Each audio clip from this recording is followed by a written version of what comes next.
reasonable rate, but the most important thing that they have is an on-site consultant who is there to talk to them, to mentor them, to really baby them along and get them to the point where they can go out in the community and stand on their own and be really successful. So one of our accelerators is in downtown Boise, over by Flying M Coffee.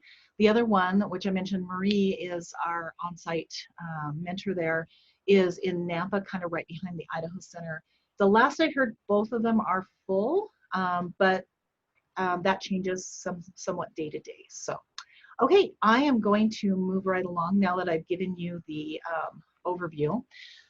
So I wanted to introduce you to a tool that I use when I sit down and talk to my clients. And this is Digital Marketing Universe, or the Digital Universe. And what I found was that I was always kind of drawing this out, so I just created this. And you'll see that the center of your universe is your website. And I'm not going to spend a ton of time on websites today because that's not what this is about. But I heartily believe that everybody should have a website. And the reason that you should have a website is because it is owned real estate, meaning that as long as you have paid your money and that your terms of service are met, you don't have to worry about it suddenly disappearing. Other content showing up on it that might not be conducive to your business. So, and there's lots of options for websites. I can give you anywhere from free to thousands of dollars, depending on your needs and your wants. And I am agnostic when it comes to whatever content management system there is out there for websites. I don't care what one you use, as long as it's one that's going to fit your needs and that you're going to be able to use it effectively. So that's my pitch. Beyond that, then, the rest of my spiel today is going to be talking about the various social media platforms and some of these things that are adjacent to a social media platform, like a blog. It's really not a social media platform, but it's online as well. So just to let you know, the information that is on here, I took from the Pew Research Center. They have a social media update that they release. Some of the data is from 2018. Usually they do a comprehensive report about once every 2 years. It was due out this spring in 2020, and I cannot find it, so I'm guessing they may be a little behind the 8 ball right at the moment. Can't imagine why that would be. But I did find some updated statistics that I have included in here, and there's a link. And I will follow up after this is all over with a link to this recording as well as this presentation. So if you want to, if you're taking notes furiously, just remember you'll be able to get all of this from me, okay? And I just want you to know, I didn't just pull these numbers from the air. I went someplace that was, reliable, that gets really good information. I just wish they had a little more updated for us, so. All right, so first and foremost, I want to talk about what you need to do when getting out onto the internet and being able to be effective. So first and foremost is we need to have a plan, right? You can't just start doing it. You don't start building a house without having a set of blueprints. Otherwise your house falls down and people get hurt. So it's not quite as bad with social media, but it is your business and it's your livelihood. And if you don't have a plan, it's not going to be effective, and it could definitely destroy your business if you do it poorly. So you should have a strategy and you should have metrics, and you need to figure out what those metrics are. And I hate to tell you this, the number of followers that you have on Instagram or the number of fans you have on Facebook don't matter a bit, okay? It's like being one of the popular kids in high school. It was really great, but effectively it's not doing anything for you. Your metrics have to do something, have something to do with conversion, okay? What do I mean by conversion? Well, if you sell an item, conversion is that sale. You give me the item, I give you money, the transaction is complete. If you have a service, then you book the service, I give you the money, so on and so forth. That's what I mean by conversion. If the stuff that you are doing on the internet is not getting conversions, then it is not effective and you are failing. So I need you to think about how are you going to define success. And it can't be how many Instagram followers you have. It can't be the number of people who come to your website unless those people are clicking the buy now button. Okay. By the way, happy to answer any questions. I'm just going to talk until somebody asks a question, and you can either chat them or just speak up. So, okay, cool. Onward and upward. So how do we plan? Well, I will tell you that one of the many things that I do when I sit down and I talk to my counselors, my clients, is a strategy. So we sit down, we discuss, we figure out what platforms work for them, and we'll talk about that in a moment. And then we come up with a strategy to go through for putting out content for how it's going to convert. And one thing that I can tell you for sure is consistency is a big one. And how do you have consistency? Well, having a calendar really helps. There is a bajillion online marketing calendars out there. You can use your electronic calendar, you can use your wall calendar. Again, I'm pretty agnostic about that. I don't care, but you need to have a plan, you need to calendar, and you need to be consistent. Okay. Okay. A few tips for success. So your online presence, make sure that your website and your social are linked. In this day and age, the consumer doesn't trust you unless you have a website and some kind of social media presence, which I know is somewhat counterintuitive because you can go out and set up a website and social media without being a legit business. So just know that for most consumers, they're going to go look at your online presence, they're going to look at your website, and if they don't see any social media information, they're going to be like, huh, I wonder. So the trust lessens. And the big thing about marketing on the internet is you have to build trust, and this is one of the ways that you do it. The other thing that you need to have is consistent branding. So you shouldn't have a logo on Facebook and then a slightly different logo on Instagram, and then your website's a whole other color. You don't ever want to make your customers question if this is really you, because you lose the trust. And then they're going to go somewhere else. They're going to bounce and they're going to find someone else, because I can guarantee you there's at least a dozen other people doing something similar to what you're doing. So make sure that you have these ready to roll and that they're in good shape. The hashtag library. This is primarily for Instagram and Twitter, although hashtags are being used somewhat on some of the other platforms. Anybody need me to explain what a hashtag is? I'm going to pretend I see you nodding. I'm just going to go ahead and tell you what a hashtag is. So a hashtag is the number sign, and it is used as a filing system for the internet, for instance. The internet gives us, I don't know, terabytes worth of information every day, unbelievable amounts of information. And the ABCDEFG system of filing just is not adequate. So we need something else. And hashtags have come along. They started on Twitter, and they are usually words or phrases. So, you know, hashtag Idaho SBDC, hashtag, you know, quarantine snacks, hashtag whatever, right? Is an ability to let us go ahead and put that tag onto that content that you put out on the internet.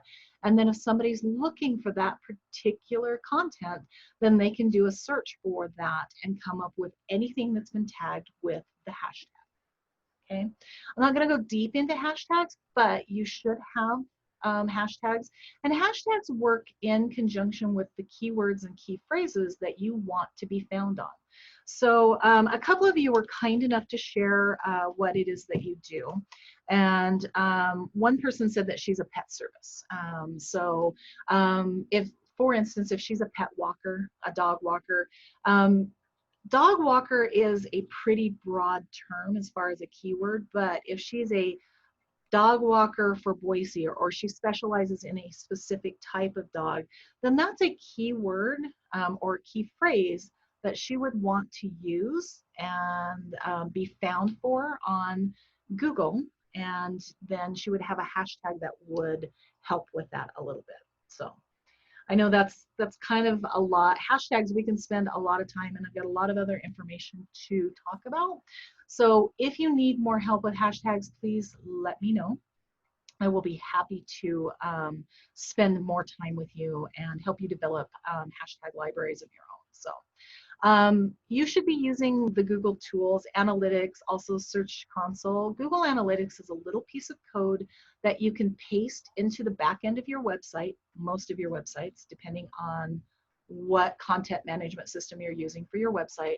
But most of them allow you to paste this code in, and it allows you to track who's coming to your website, where they're coming from, what search terms they're doing, how long they spend on your website, what they're doing when you get to the website. Very, very great information. I am literally working with a client who did some advertising on Facebook, and great, drove a lot of traffic to their website, didn't get a single conversion. So is that an effective metric? It is not. That is a failed attempt. So it worked halfway. And so what we found is I said, okay, well, when they got to your website, they didn't have any reason to convert. And so we're working on that conversion spot. So, but that's what Google Analytics can kind of tell you is how long they spend. If they bounce off of your website within 30 seconds or so, that means that they didn't find what they wanted, that you're not what they were looking for, and they're going to go back to the search and find something else. So that's really great information. It's free, and you should be using that. All right, photos. In this day and age of Instagram, you have to have great photos. There's just no excuse not to have them. The days of taking pictures with your cute little flip phone and having the grainy photos, or remember the days when we used to take photos with our webcam and they were grainy and horrible? That's not acceptable anymore. It takes away the trust that you're trying to build if you cannot put a good picture up. You know, we all have, I'm waving my phone in front of here. I can't see myself, which I'm assuming you can see my phone. We all have one of these phones in our pocket that have a camera in them that is actually more powerful than most SLR expensive $1,000 cameras that you used to be able to buy. There's no excuse for not having good pictures. So your photos should be the correct proportions for the platforms. So for instance, Instagram is a square proportion. All your posts need to be square. Your phone automatically defaults to taking like a 5:7 type, you know, orientation. And that posts just fine on Facebook, but it cuts off on Instagram. So you want to make sure that your proportions are correct so that it displays right. We want to have high resolution. We want to make sure your brand identity is consistent. So if all of your pictures are great photos, full color and everything, and then you suddenly diverge off into, you know, a black and white for no reason, it tends to dilute your brand identity. Now, there could be reasons for doing it, and I'd be willing to argue reasons for wanting to, but try to keep your brand identity consistent. Headshot. I firmly believe that people do business with people, they don't do business with companies. Therefore, what does that mean? That means that when somebody goes to a website, they want to make sure that they're doing business with people. And so they'll go look at your about page. And so if there is a really great headshot on there of you, then that builds that trust again. So we really want you to think about that. I know a lot of people hate having their picture out on the internet. And again, there's reasons to not do it. And, you know, if you have good reasons not to, that's fine. But it is a good best practice. Also, if you can, for pictures, instead of using stock photography, you really should try to use customer shots or shots of you in the business doing things. We have gotten to the point we're sophisticated enough that most of the time we can recognize stock photography. So therefore, it tends to be like, well, why don't they have pictures of them in action? And it dilutes your trust factor a little bit. So when you can, try to get pictures of you and your customers. All right. First and foremost, so this is not technically a social media platform, but I feel that Google My Business is one of the most effective tools for helping you get found on the internet, which ultimately is how halfway to getting you to conversions, right? So Google My Business is basically just a listing that Google provides for you, and I will show you what it looks like here in just a second. And it's free to any business who has some kind of physical contact with their clients. What does that mean? That means if you are exclusively selling on Amazon and you never see your clients, you never meet them in person, you don't have a brick and mortar store, then you can't have a Google My Business listing. That's different. That has just changed within the past 2 years, but that is the case. But even if you have something and you do a farmer's market once a year, that still technically counts. Google has given us the go-ahead to say, yep, that counts. They meet with people in place in person. So why is Google important? Well, 96% of all internet searches use the Google search. 2% use Bing, and the other 2% split between Yahoo and whatever else is left. So 96% is pretty big chunk. They are who sets the rules at this point in time. So it's good to be on their platform. It is a direct link to Google and allows you to manage your business listing. So if you have a business that's been out there for a little while, you might have a listing on Google already that you need to claim and keep up to date and make sure that everything is accurate. So to show you, this is what the SBDCs looks like.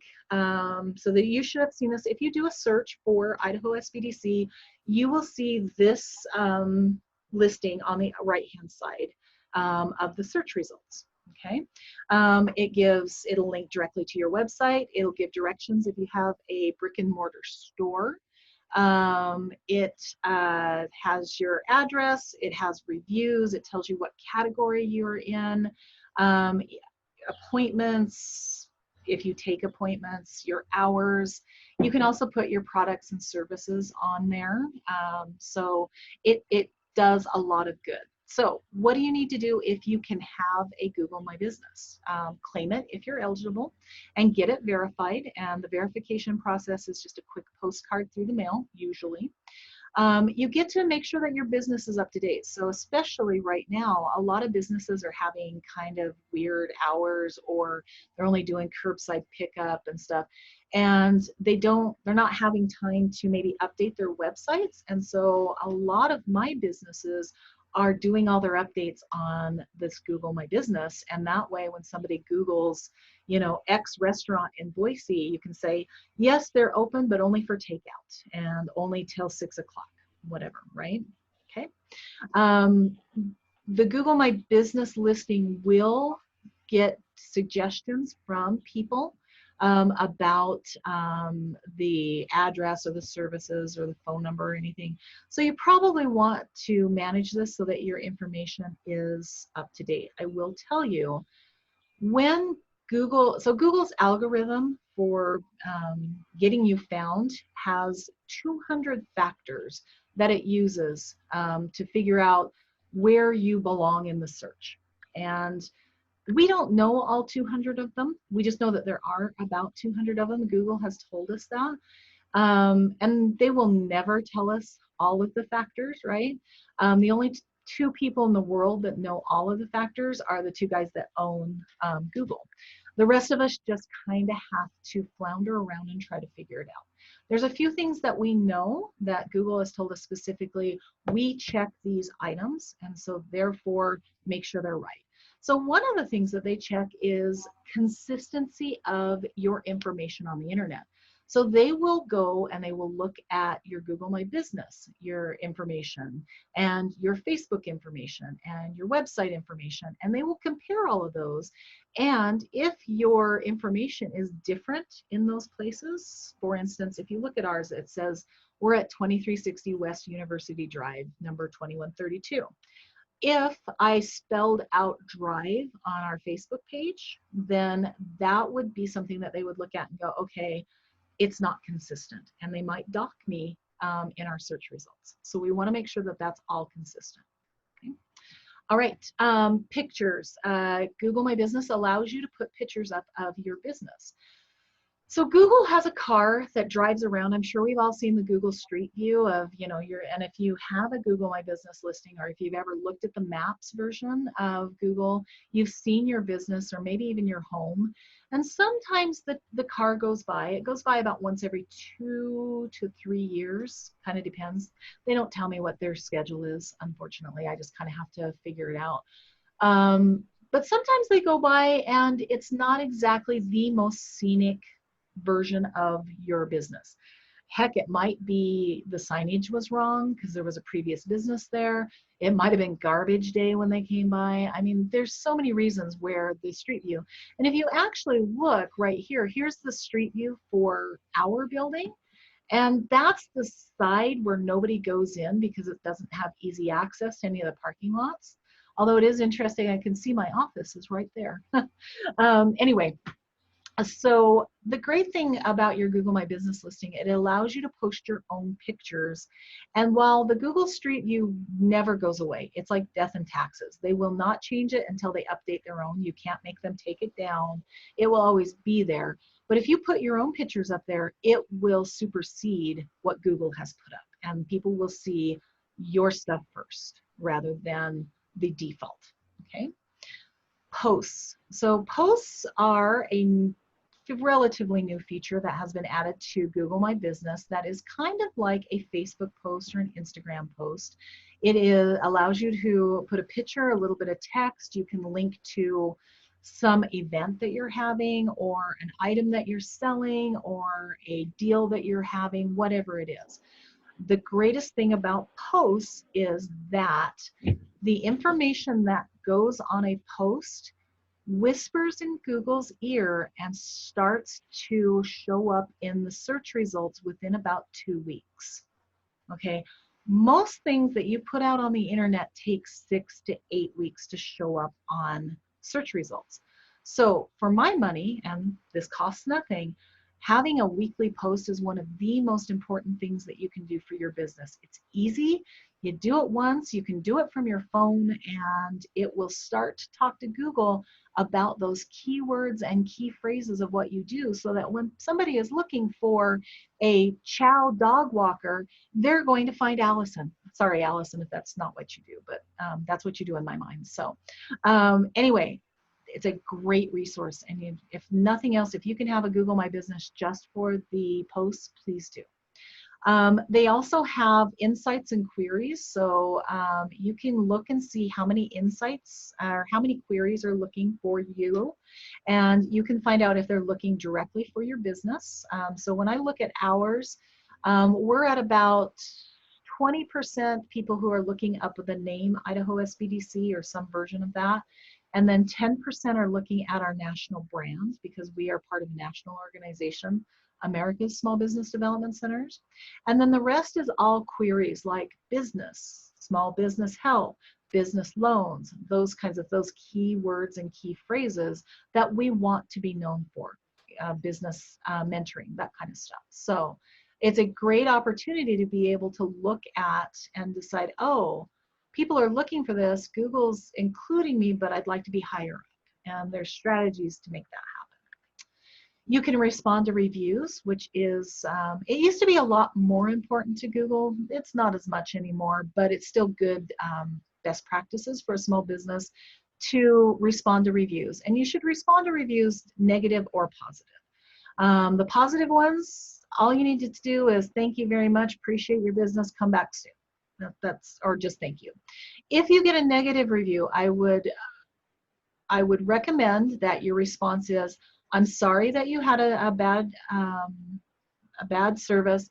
Please contact me via email or phone and let's talk about it.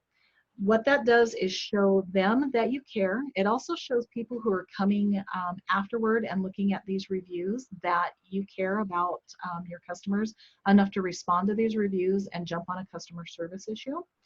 And it also allows you to fix the problem without promising something like, I'll give you a full refund, because what you don't want to do is set a precedent. And I've actually seen this happen where somebody's like, oh, I'm not, what is it? I'm not happy with the taco. It was terrible. And a business said, okay, we'll give you a free taco. Well, that just encouraged the internet to give everybody free, give him bad reviews. So you give him free tacos. So you don't want to set that precedent. Okay, but you should respond and do that. And I just had a question, a couple of questions. So I'm going to stop for just a second. Does posting also relate to a Google contributor? Kimberly, I don't quite understand that. Can you clarify? I'm going to run down the list. One of the other people said that they can't respond because of HIPAA. That's fair. It's not going to hurt you or help you as far as Google's concerned. It's just a good practice in the situation for dealing with your customers. So, Okay. Oh, sorry, can you hear me? I can. Awesome. I'm on the phone, so I'm watching you on my computer, but for some reason the city doesn't have cameras on their computers, so we have to do it through phone call. I'm a Google contributor, so I don't know if you're familiar with that. So I travel the world a lot. So when I go to places and businesses, I'm the one that uploads a picture and tells you where it's located and whatnot. Yep. So if I do, so it say, for instance, Allison, if I visit her animal product store or dog walking service and I upload a picture, does Google also count that as a post weekly for that company? It does not. Or is it different? It has to come. Okay. No. Yeah. Right. So are you a Google local guide? Is that what it is? I am, yes. That's what I am too. So, and it's a great thing to do. The great thing about being a Google local guide, if you want to do it, is just something where you get little benefits. They sent me socks one time because I had left enough reviews and uploaded pictures. So I've got some cool socks. If that doesn't interest you, I tend to like to leave reviews and pictures and stuff of the places that I go. So, and that's what Kimberly's doing as well. No, it doesn't count as a post, but it does contribute to the overall Google My Business listing, so it'll be there forever. The posts are only good for about a week. Most of the posts are only good for about a week. So, whereas a contribution from a local guide's there forever unless you choose to go take it down. So, okay, so Heather said, on Google, is there a way to get a search of my name linked to my business name? When I type in my name and my occupation and my business street, it does not come up. Yes, absolutely. And Heather, I think this would be a really great thing for us to address real quick. I don't think it will take very long. Send me an email and your business name, and I will give you steps on how to do that. By the way, I'm not paid by Google. I want you to know, people are like, does Google pay you? They don't pay me, but I am what's called a Google partner.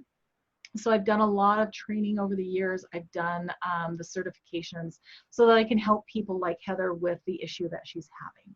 And if I can't help her, then I will elevate it to the folks at Mountain View so that they can help her and get this done. Okay, so couple other things about Google My Business.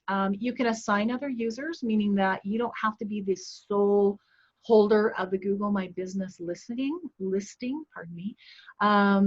And that used to be the case. So like, if you were to lose access to your Gmail account or get ran over by a bus or something crazy like that, then your listing goes dormant. Now you can assign other users. So in your business, and there's different levels of users.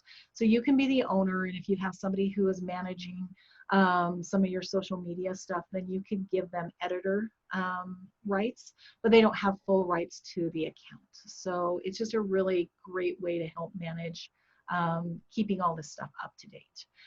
If you don't have your very own website, Google will give you a free website, and it's all right, okay? It is a free website, so it is what it is. It is a very basic, almost glorified business card for all intents and purposes. It has information about your name, your location, what you do, and it'll have an archive of all of your posts and some pictures, and that's pretty much it. But it's free. So, sometimes you get what you pay for, but if you don't have any money, it's a really good place to start. Okay, I'm going to move on out of Google, and we're going to go to other things. So now Facebook.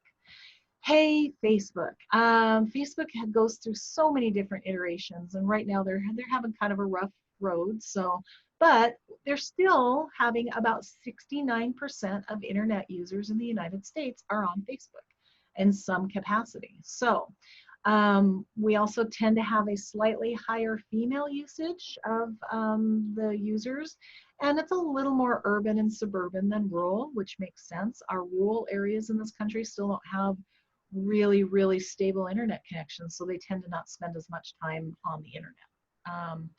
If you choose to have a Facebook page, and I would recommend that if you have a business, that you at least set up a Facebook page. Now, my recommendations for Facebook pages is that it can be used in two ways. And this is actually my bottom bullet point, which is conversion or presence.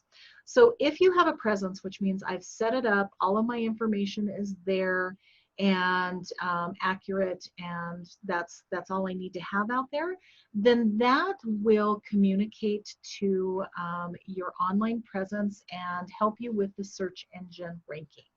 The content that you post on Facebook or on Instagram, on any of the social media platforms, to the best of my knowledge today, do not get cached into the search engine results. So it doesn't matter if you post 100 things on Facebook, it's not going to help with being found on the internet. What it can help with is interacting with your fans on Facebook and helping drive traffic to your website and having them convert. So that's what I mean by conversion or presence. If you just want to have a presence, set up your Facebook page and let it go. Or if you want it to work for conversion, then we need to sit down and have a conversation about what your strategy is going to be to make that work, to get people engaged with the content and get them ultimately to the point where they want to buy whatever it is that you're selling. Okay.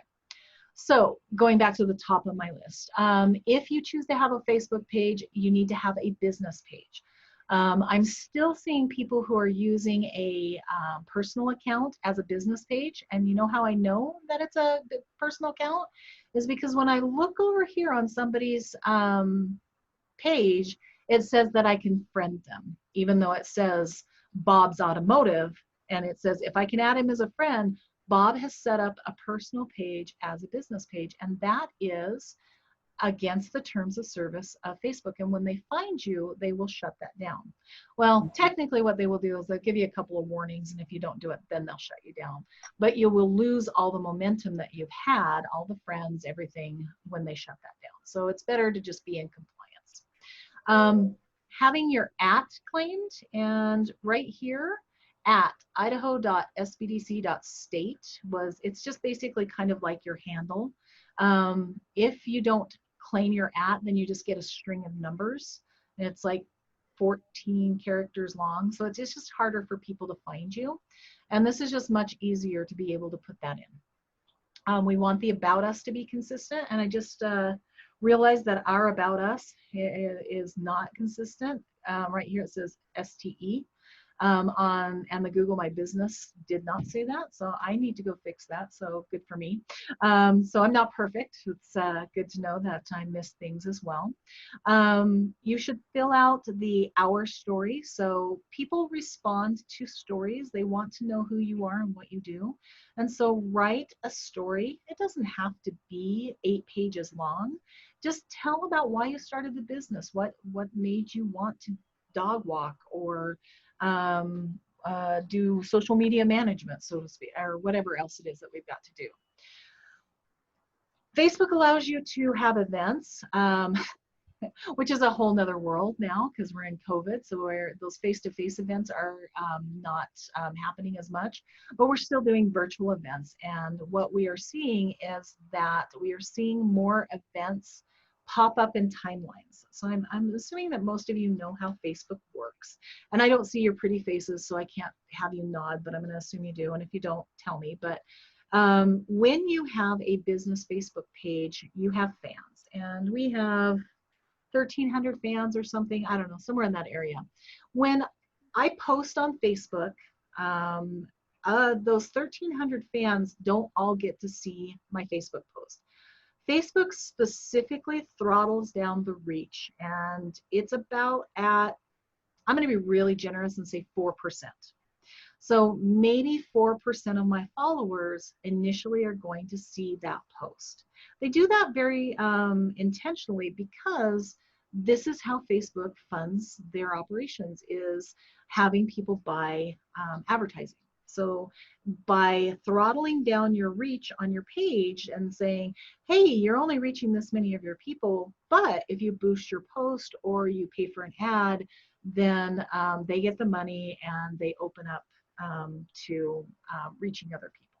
And there's a whole strategy that goes along with that as well. So, but events tend not to be throttled very much because Facebook really wants people to see them and pay attention to that. And so they're allowing a lot more of that to go through than posts. So at this point in time, if you're going to use Facebook for conversion, use the events. Videos also. Facebook really wants to compete with YouTube. And so they really are giving more reach to videos. So using videos on Facebook, either ones that you have uploaded to Facebook servers or going in and doing a Facebook Live, is going to reach more of your fans at any given time. Groups is another great way. So groups are just what they say. It is a group of people who are interested in a particular thing. And it is usually limited to, depending on what kind of group it is, the content only reaches the people that are in the group, but the people who are in the group get a notification about each new post. So it is a really great way to talk to a specific demographic. And that's something that I haven't mentioned, is if you don't know who your target customer is, and everybody is not your target customer, okay? That's just not the way of it. Everybody may need to eat, but not everybody can afford going to, this one restaurant, right? Not everybody likes Taco Bell, okay? So on and so forth. So I want you to be aware of that. Sorry, I just got a couple of chats, and I'll address those in just a second. Petra, thank you. Good questions. Anyhow, groups can be really great for networking. They can be great for sharing your stuff. You just need to be careful about how you use them. Right now, you may have noticed, I saw it starting around Christmas time. Facebook started doing advertising on television about groups. Some of you may have seen them. Find your group that plays the piccolo in a kilt or something like that. I don't know. And yes, there's probably kilt wearing piccolo players on Facebook they have a group where they bond. And I think that's great, because if you are a kilt maker, those are your people. That's your target audience. That's who you want to talk to. You want to be in that group. So Facebook has a messenger that you can use, and they really want you to use messages in there. And you can't really turn it off, but I would caution you to be very, very careful about what information you share via Facebook Messenger. And I say this because our consulting is confidential, and I will have clients that will reach out to me via Facebook, and I have to redirect them to my email before they start sharing anything about their business that might be sensitive. Facebook has allowed third-party app developers access to your Facebook messages, meaning that they can go in and look at the content and then start marketing to you about that content. So if you have any kind of confidentiality with your clients, or you're dealing with any kind of sensitive information, if they're paying you via Facebook, I would be very, very careful about how you use Facebook Messenger. Okay. You can look at the insights from Facebook and look at what your fans are doing and who they are. So if you look at the insights for the SBDC, you will see that I just looked at this, about 65% of our fans are female. They tend to be between 35 and 65. I can also look and see when the greatest share of them are online on any given day and time. And so that's really valuable for when I need to post and I want to make sure that I can reach the most amount of people and hopefully get the most engagement. Okay. There is a thing called a Facebook pixel. It's a little piece of code that you can paste in the back of your website, kind of like Google Analytics, and it tracks people across platforms. So if you're logged into your Facebook page on your mobile device, on your tablet, on your desktop, and you go to this business's Facebook page, they can track that. So it's a pretty interesting little piece of code. So somebody wanted me to share an example of using hashtags on Google. I can't share an example of using hashtags on Google because Google doesn't really use hashtags. That is very specific to either Instagram, Twitter, to a lesser degree, Facebook. So it is just not something that happens on, you can search for hashtags on Google, but it's just not as effective as using them on the platforms that they're meant for. So, okay. Speaking of Instagram, who's on Instagram? Well, about 37% of internet users. Again, we have a slightly higher female usage, and Instagram's owned by Facebook right now. Okay, so what does that mean for you? Well, if you hate Facebook and their policies and procedures, then there's a possibility that those will go to Facebook or to Instagram at some point. I don't know that for sure. I don't work for either one of them. I'm just, making some educated guesses here. But right now, people are kind of going away from Facebook and spending more time on Instagram a little bit. And so for various reasons. And anyhow, I won't go into that, but I'm sure you all know why. So what's happening on Instagram? So this is one of our Instagram accounts. We actually have one for our regional office, and then we have one for the state office. So if you choose to use Instagram for your business, make sure that your About Us is consistent, that you've filled out your bio all the way through, that you've included your website so that people can get to you. If you have a brick and mortar location, have your address, way to contact you, those kinds of things, right? That's so important. You can also link your Instagram to your Facebook account, and that's optional.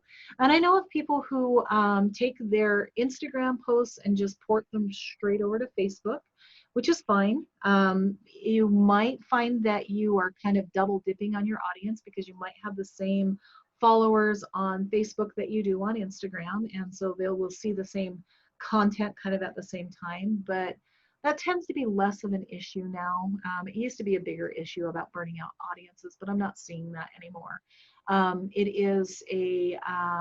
It's a good way, a more efficient way of getting your content onto two platforms without using a third party like a Hootsuite or one of those other scheduling softwares. So once you have, I believe it's 10,000 followers, you can use stories on Instagram. And I know I'm kind of getting a little bit deep, but your stories allow you to put extra links. So right now on Instagram, if you, like for me, our Instagram, we only have, I don't know, 293 is not correct. This is a screenshot from a while ago. We've got more than that now. But I can only put the IdahoSBDC.org URL. That's it. I can just put it in my bio. If I get to 10,000 followers and start to put stories out, then I can put links to things. So for instance, if Kimberly, bless your heart, I have 429 followers. I love interactive stuff. That's awesome. Thank you. So anyhow, if I were promoting an event. I could put a direct link to the event on that story rather than going into my bio and changing that. So it's important to get your followers up for more than just that, but that is one of the great things. I have a client who sells things, many things, and she's trying to build her following so that she can link to the individual items on her website so that she doesn't have to send them to the website and then make them search for that item, that jewelry item. So you can see how that can be very useful. Okay, photos. I've already talked about photos, and they are never more important than on Instagram. They have to be great, okay? And Instagram gives you filters to allow for that greatness to happen, and it does really help. Even if you're not the greatest, if you crop a decent picture that's at least in focus and apply a filter on it, it can look pretty darn good. So play with that, get familiar with it, and use that. By the way, one thing I mentioned, any of these platforms that you choose to use, make sure that you don't just jump into them and start like posting crazy, okay? I equate social media platforms with kind of like a cocktail party. If somebody came to a cocktail party, ran in, screamed their name, and then ran out, everybody would think you were crazy, and you would not make any networking other than people thinking you're a nut bar, right? Just posting content on social media and not being aware of the culture and how to, for instance, on Instagram, how to use the hashtags correctly, how to use stories, how to use videos, how to use Instagram TV, makes you that crazy person at the cocktail party, okay? So if you don't understand these platforms, get in and observe a little bit, dabble your toe in, learn the culture, before you start megaphoning about your business. It's just going to be a much better experience all the way around. Okay. All right, I've already talked about hashtags, and I mentioned stories and videos. So Instagram is big on using stories, and stories are just a little looping, usually under 60 seconds with the stories. Sometimes they're stitched together with like photos and videos. You can do different things where you, it will play automatically like a little video. You can add little, stickers on them and text to your pictures and stuff. They are only active for 24 hours. So they are kind of the bane of my existence when I use Instagram because they take so long to make and they don't last for very long. Whereas a post that I put on Instagram is there forever unless I go delete it. Videos also hang out there forever as well, but a lot more people view the stories. So it's in your best interest to do stories, but you're going to have to allot some time to do them. Okay, just checking the time. Pay attention to your analytics. When are your people online? What kind of people are following you? You know, if your stuff is all gender-based and all of your followers are the opposite gender of what you're selling, we need to do something about your strategy. LinkedIn. LinkedIn really wants to be a social media platform, and they're just not quite there yet. But they do try really hard. It is the professional place where you see a lot of people go, and it used to be the place where you posted your resume and looked for a job. And they still do a fair amount of that, but there is opportunity there to share content and connect with people. Pound for pound, LinkedIn is probably one of the best places if you are a B2B business. If you want to connect with other businesses who might need your service, LinkedIn is probably the best one that you can access. And so we've got about 27% of internet users in the US using it. It's about equal for male and female. Again, that urban, suburban stuff is still, my theory is because we just don't have good internet in the rural areas, so they tend not to spend as much time on these platforms. So When you have LinkedIn, make sure that your personal LinkedIn lists your business, and if your business allows that. So some of us are might be affiliated with a business or your employees, and they don't want you to do that, but that's your social media policy that is speaking. So you should probably have a you should definitely have a social media policy if you have employees and if they're posting. So, but it is a good way to expand your online presence, to have your personal linked and have your employees linked to the business presence on LinkedIn. This is actually one of the social media platforms that Google tends to include in the search results. They don't, Google does not include the posts that you might make, like articles or something like that, but your name, address, that kind of your contact information, who you are, definitely shows up in the search results. So it's good to be there. We want to make sure that you have an updated photo cover, not the default sparkly blue one that everybody seems to have. Have a descriptive description. So what do I mean by that? So most people have a job title. Most of you are a business owner. Well, okay, that's great, but that doesn't really tell us what you do. So for me, I'm a business consultant.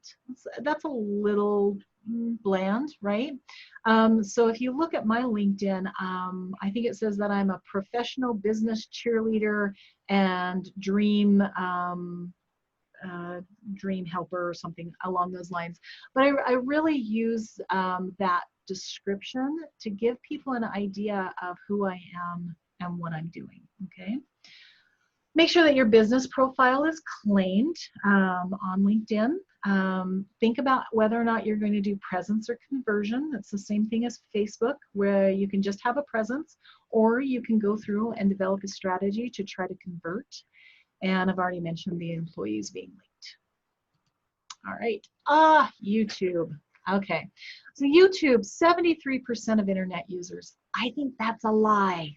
I think it's a lot higher than that.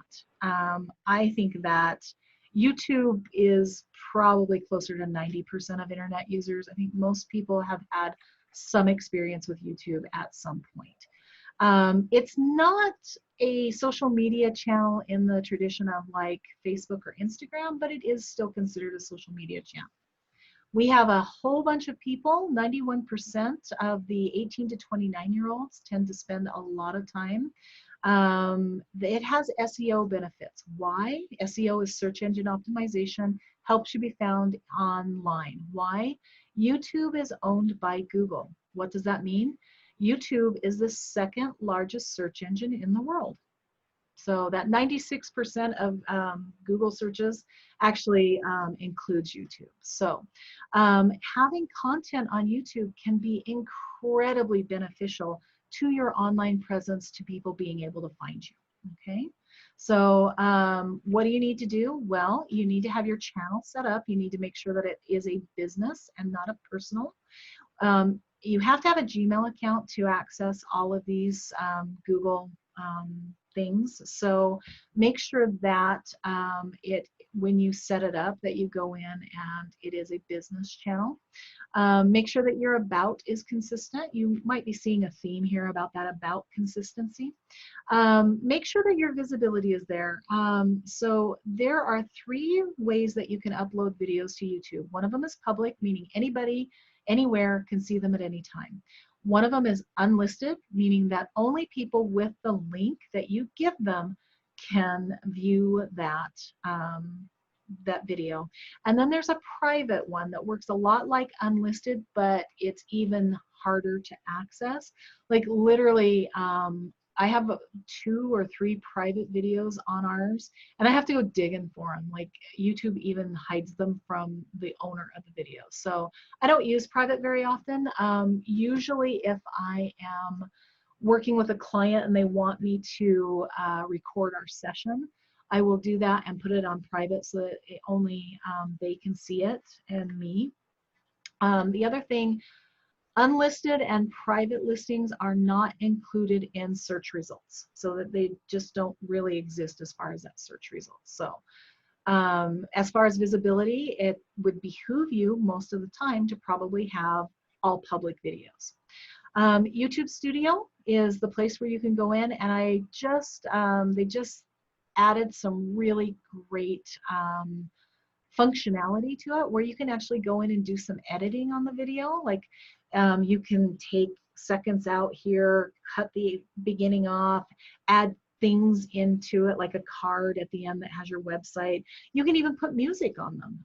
I was really impressed how much functionality that they have given you on the YouTube editor. So go in if you're going to do this and play around with that. Think about what your content's going to be. So, you really want to have engaging content or something that people are going to want to watch. So what do we have on our YouTube channel? Well, this is a little bit different than what you will see now. We have a whole bunch of content because we actually have been doing a lot more online trainings like this. Before, we used to do them all in person, and we didn't have like a video camera and a microphone set up to be able to record this, right? So now with Zoom, I can record this, and if everything is good and everything works right, I can have this uploaded to YouTube in an hour or so. I say that right now, it'll take 2 days to upload this one for whatever reason. Sometimes it's just kind of weird. But now we have a lot of stuff, and there's actually a lot of our trainings that we've been doing about COVID-19 are out on our YouTube channel. So if you have questions about the CARES Act and stuff that's going on about resources for COVID-19, definitely go check out our YouTube channel for that. Okay, but going back to that, that's what we're doing. We also have some of our success stories out on our YouTube channel, because that's really inspiring for entrepreneurs, is to look at other people and be able to, see that somebody's doing it. And if they can do it, you can do it, okay? When you're putting these videos and stuff on YouTube, you want to be aware of the tags. So it used to be that whatever you tagged it with, kind of like a hashtag, it was just a little word or a phrase or a keyword, it helped YouTube decide where it showed up in the search results. So if somebody came in and put in, for instance, data, analytics, and insights, it would come up because that's the title. But if they were to come in and say, I want to look at a video about Google Analytics, which is what that data analytics and insights video is all about, then I have to add that in the tags. You want to put a descriptor in there of what the video is about. Again, that's all information that YouTube uses to be able to help people find what it is that you're doing. They also do a transcript. I've yet to figure out what the line is for when you get a transcript automatically on your videos. I think it's a certain amount of subscribers, but I will find that one of these days. Anyhow, transcripts show up. It's just the written version of whatever is being spoken in there. And Google loves text, and so that is kind of the gold. And so if you can have a transcript of what's in your video, it's just going to help enlarge your online presence and help people find your content. Your thumbnails. So if you look at, these are like auto-generated thumbnails, by the way. At the time these were uploaded, you didn't get to choose. Actually, the social media marketing one from last year probably allowed me to choose that one, but these other ones, so you kind of see this Retrolux, he's just kind of got his mouth open. Now you can choose your own thumbnail so you don't get the derp face. And I'm sure you've all seen the froze where somebody's like, okay. YouTube allows you to choose a thumbnail now. You can also have a CTA card. CTA is call to action. What is a call to action? A call to action is book now, buy now, check out our website, subscribe to our channel, ring the bell, There's a lot of different things there. So you want to take advantage of that if you can, okay? Well, you certainly can. Oh, somebody just asked, if I do a podcast for an online radio station and I'm on their YouTube channel weekly, will this benefit SEO my personal website? If your personal website is linked in the transcript, in the tags, or in any of the descriptors, then yes, absolutely.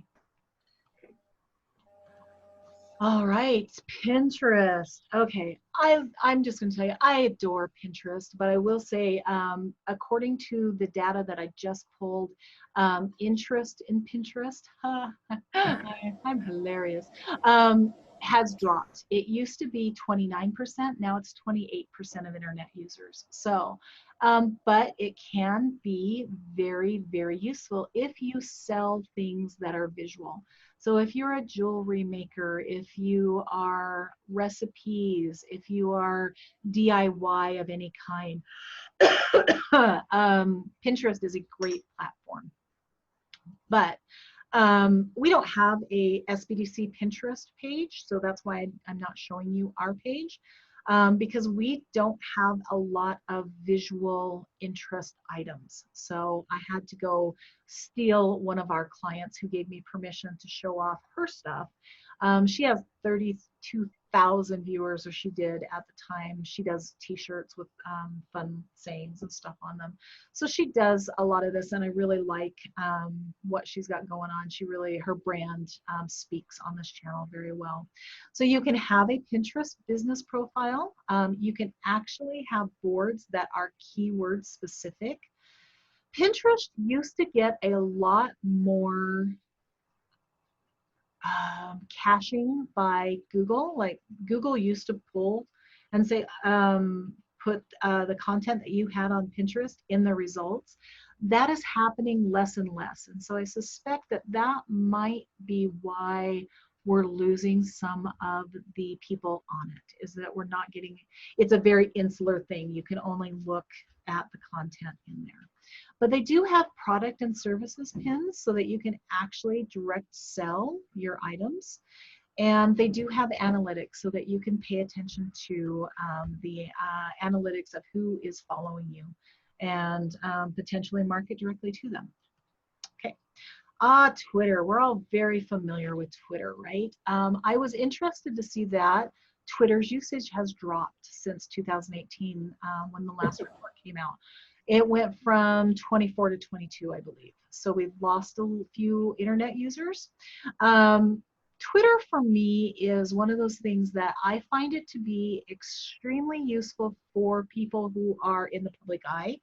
Politicians come to mind, journalists, celebrities, those kinds of people are really great. Twitter's content tends to only last about 20 minutes. It has about a 20-minute search or shelf life, and then the next tweet kind of takes over and stuff. And so I refer to it as, was that a question? No? Okay. I kind of refer to it as the black hole of social media, or the monster. You have to feed it pretty consistently. 6 to 8 tweets a day. Who's got time for that? Most small businesses, I don't know. But I do know that some small businesses make it work really well, specifically service-based. I just had a cancellation in the nail salon. Anybody who can contact me in the next 20 minutes can get in right now. Food trucks do exceedingly well in larger areas. We're going to be on the corner of Main and whatever in 20 minutes, okay? And we have so many of our mega burritos, okay? So it can be useful, but you have to look at it very specifically. I actually have a client who, they are a printer.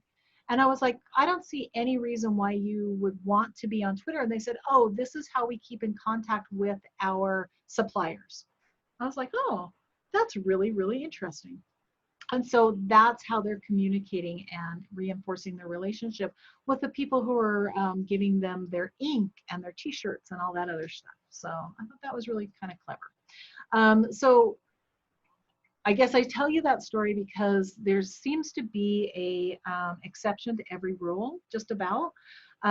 So I want you to know that, you know, if you see a reason or your industry's on Twitter, by all means, jump on there. But the other thing is you don't have to be on all of these. And I would recommend that you're not, because it's just a lot. And if you're on them, you should probably be active on them.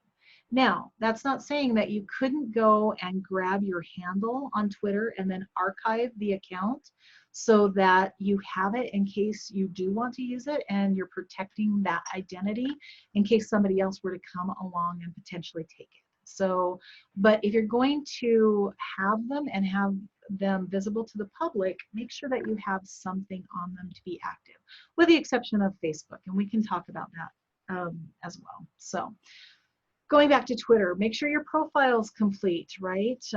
Talk about, we have, sorry, we just had somebody drop off and come back. Welcome back, Tristan. Tells you when we were on Twitter, how many videos and stuff, right? So the About Us is complete. That's, that should be fairly, you should be noticing this. Conversion or presence. So if you, you know, want to have a presence, just, you know, set it up and get it ready to go, or conversion. So you should be responsive to the ads. So the ads are when somebody adds you. So if you look at this, this was me last year at our annual ASBDC conference. And I was on a panel with these other folks who are great marketers. And so I added each one of them so that they were, it's kind of like tagging on Facebook or adding on Instagram. So, but if somebody ats you, like for us, our senators and the governor ats us fairly frequently. So I try to be really responsive and get on there and be like, thank you, or at least give them the heart so that they know that we're paying attention, that we appreciate it. Idaho Face and Voice. This is Heather. Hi, Heather. Hey, Heather. This is Kathleen Berg. How are you? Oh, Heather, do you want to mute yourself? Okay. This is what happens sometimes. It's fine. So anyhow, also using hashtags. I've mentioned hashtags. Twitter's where they started, and this is where you should use them. If you go and look at 2019 SBDC, you'll actually see lots of pictures like this one right here. And you can also look at your analytics for Twitter and your users and that kind of stuff. So if you're going to use this, then you should definitely be paying attention to that.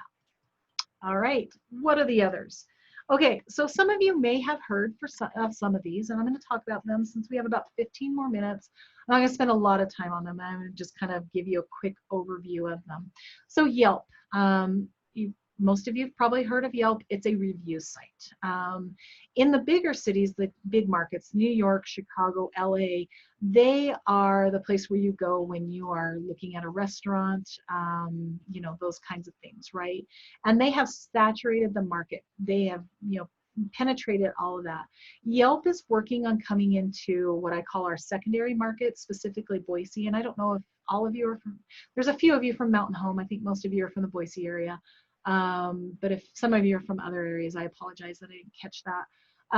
But Yelp is coming in trying to get more people to use it in Boise and the Boise area. What I'm observing is we're not seeing restaurants as much on Yelp, but service providers in high competition areas. Masseuses, massage therapists, nail salons, hair, chiropractors, those service providers are really big on Yelp. I recommend for my clients that you just kind of keep an eye on Yelp, and if you don't have a presence on it, leave it alone and don't get a presence on it.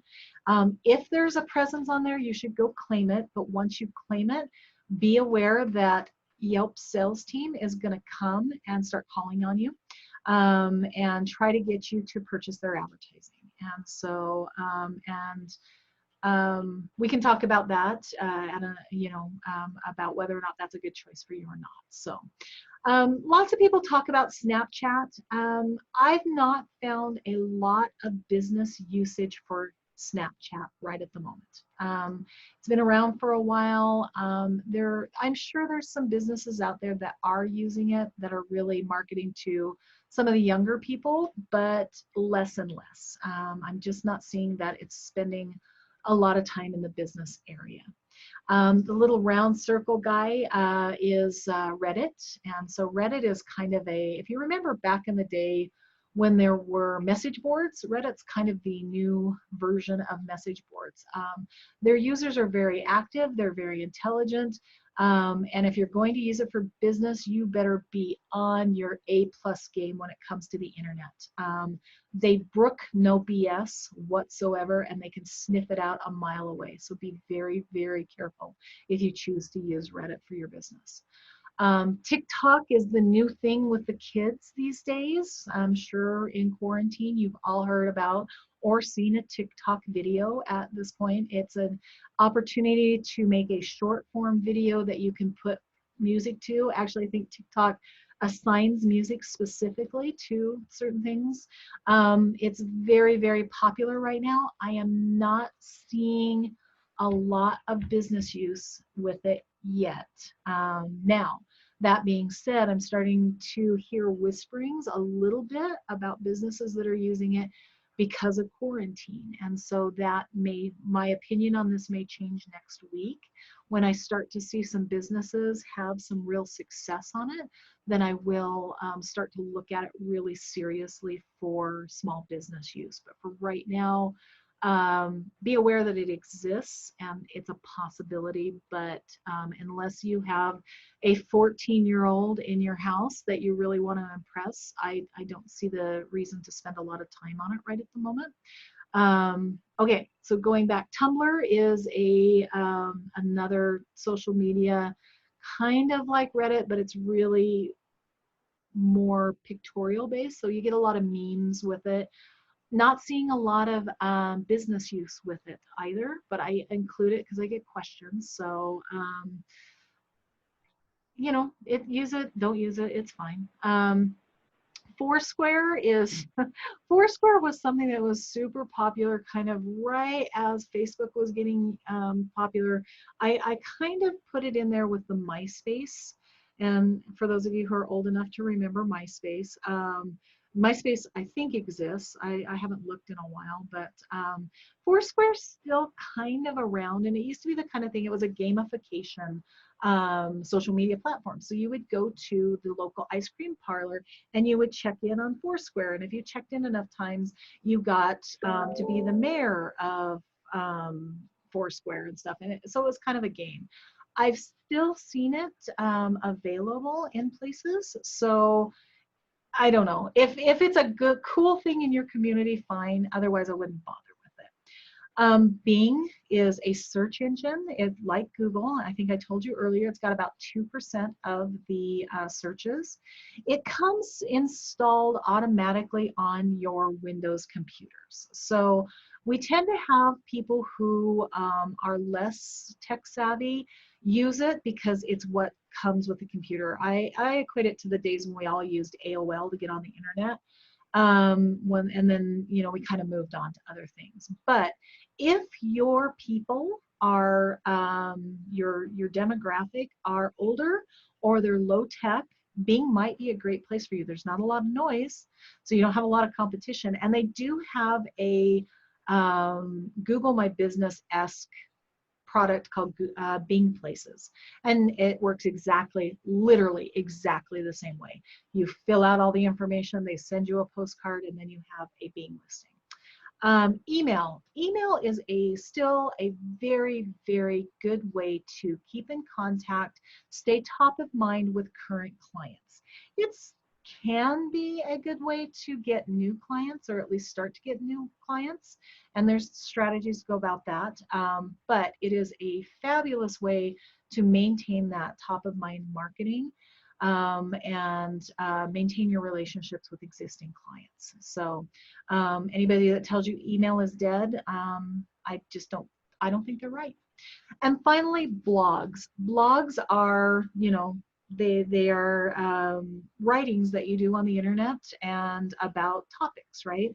The great thing about blogs is Google loves them, and the older the blog is that still has relevant information, the better it is. So if you are a writer about your business or something, or your industry, this is a great way to establish yourself as an expert in the industry and enlarge your online presence to help you become a big deal on the internet and help people find you, drive traffic to your website, and ultimately convert and buy your product. So, ta-da, we are through everything. This is my contact information, my email. I could give you my phone number, but right now I'm working remotely, so just send me an email and I will respond. We still have 8 minutes, so I'm going to stop sharing my screen, and I'm going to open it up to anybody who wants to ask me any questions, or you're welcome to run away and enjoy your 7 minutes of freedom till your next client or responsibility. So does anybody have any questions, something that I didn't cover very well, or are you all overwhelmed and I talked too much?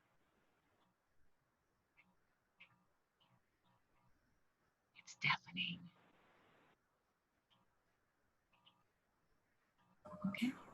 Hi, this is Jerry. I have a question. Hi, Jerry.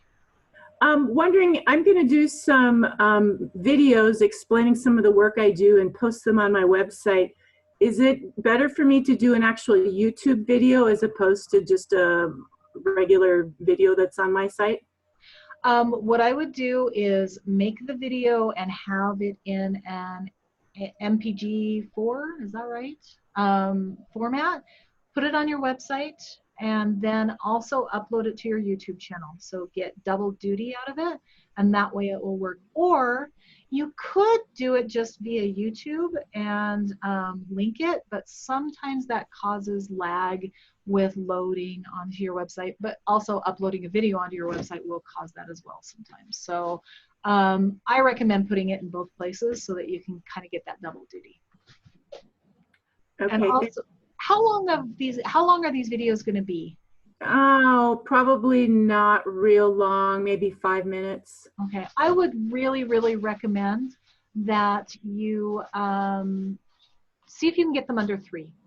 Our attention span is so short, and it would be really great if you could get them down to under 3 minutes. I think you'll get a lot more bang for your buck and more people watching them. Okay, and is there a value? So I had mentioned that I do a podcast for a radio station. I don't have my own personal YouTube channel. Can they be posted in 2 places if I were to have my personal channel as well? Yeah, as far as I know, there is no reason why you can't have it on multiple channels. So, and if you're only posting it on their channel, then they're the one that's getting the juice. They're the one that's getting the credit. So we really want you to, get as much bang for your buck out of this content as you can. So having your own space would be good. Okay, thanks. Okay. Kimberly just asked if I'm sending the slides to us. Yes, as soon as I get this recording processed and put out on YouTube, then I will send the link to the YouTube video in case you have a need to watch or you miss something. And then I will also send the slides as well. And you'll have my contact information.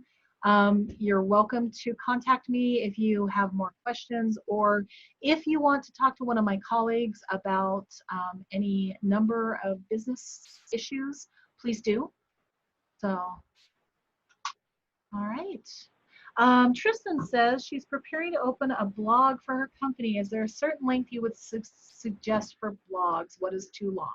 Okay, so when you're writing blogs, kind of think about it in 2 ways. So we have humans and we have Google. Google, the more the better. Google doesn't care. It can be, a doctoral length, whatever. They're super happy about that. Okay, humans tend to be a little less patient with long content. So if you're writing it for both, then there's ways to go about it where you could like bullet point the stuff that you really want to draw out for people to look at, but if you want to have a really long post. If I were writing just for humans, and if I'm going to write a blog, I'm not going to write just for humans, but if I were writing just for humans, I would keep it to 3 paragraphs. If I'm writing for Google, as long as you want. So, okay. Then if someone needs one-on-one help, will you walk them through the process, including branding? Absolutely. Our consulting is customized to your needs. And so whatever it is that you need, we will walk you through that and help you get on the right path. If we don't have the expertise in the office, we have connections in the community to put you in contact with. So absolutely. I have another question. Can my blog posts be part of, can I post that as a Google post as well? You only have 750 characters on the Google post, so probably not. But you could take an excerpt out of that blog post, put it on the Google My Business post, and then link to the full post. Oh, good idea. Thanks. Mm-hmm. You're welcome. Okay. Just monitoring our chat, making sure that there's not anything else. Anything? Okay, did I miss? I hope I didn't miss any chats as we were going along. I think I caught them all. Let me scroll through real quick to make sure.